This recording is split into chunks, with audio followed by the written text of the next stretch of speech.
சிறுகதை 2. ஒரு கடை தெருவில் பெரியவர் ஒருத்தர் பழைய புத்தக கடை வச்சிருந்தாரு. அங்க அடுக்கி வச்சிருக்கிற புத்தகங்கள் எல்லாம் தூசி தட்டி பழசு வாசம் அடிக்கும். ஒரு நாள் சந்துரு அப்படிங்கிற ஒரு காலேஜ் பையன் அங்க வந்தான். அவனுக்கு பழைய புத்தகங்கள் மேல ஒரு தனி பிரியம்.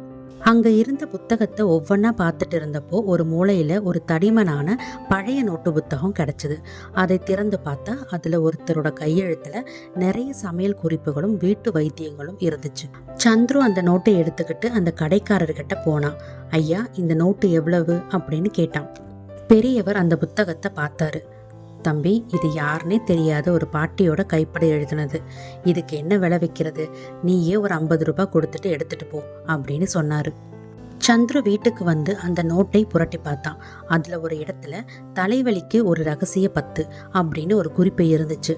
அதுல நம்ம ஊர் மூலிகைகளை வச்சு எப்படி மருந்து செய்யணும்னு தெளிவா இருந்துச்சு.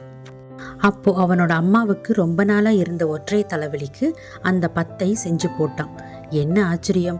அடுத்த அரை மணி நேரத்துல அம்மாவோட தலைவலி காணாம போயிடுச்சு. சந்துருவுக்கு ஆர்வம் வந்துடுச்சு. அந்த நோட்டுல இருந்த மற்ற குறிப்புகளையும் ஒவ்வொன்றா முயற்சி செஞ்சு பார்த்தான். ஒவ்வொன்றும் ஒரு பெரிய பொக்கிஷம் மாதிரி இருந்துச்சு. சந்துரு அந்த புத்தகத்துல இருந்த குறிப்புகளை எல்லாம் ஒரு அழகான பிளாகா இன்டர்நெட்ல பதிவு செய்ய ஆரம்பிச்சான். கொஞ்ச நாள்லயே லட்சக்கணக்கான மக்கள் அதை விரும்பி படிக்க ஆரம்பிச்சாங்க.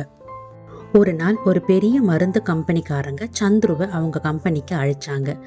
தம்பி, இந்த வைத்திய முறைகள் எல்லாம் ரொம்ப அபூர்வமானது. இதை முறைப்படி நாங்கள் மருந்தாக தயாரிக்க விரும்புகிறோம் அப்படின்னு சந்துரு கிட்ட பெர்மிஷன் வாங்கி அதுக்காக ஒரு பெரிய அமௌண்ட்டும் கொடுத்தாங்க. சந்துருவுக்கு ஒரு பெரிய வாய்ப்பு கிடைச்சதுல ரொம்பவே சந்தோஷம். அவன் அந்த பழைய புத்தக கடைக்கு மறுபடியும் போனான். பெரியவர்கிட்ட ஒரு சின்ன தொகையை அன்பளிப்பாகவும் கொடுத்தான். பெரியவர் சந்துருவை ஆச்சரியமா பார்த்தாரு. சந்துரு சொன்னா, ஐயா, நீங்க பழசுன்னு கொடுத்த அந்த புக்கு தான் இன்னைக்கு எனக்கு பெரிய வாழ்க்கையை அமைச்சு கொடுத்துருக்கு. பழசு எப்பவுமே குப்பை கிடையாது, அது நமக்கான பொக்கிஷம் அப்படின்னு சொன்னான். இது மாதிரி தாங்க, பழமையை மதிக்க தெரிஞ்சவங்களுக்கு புதுமையான வாய்ப்புகள் தானா வந்து சேரும்.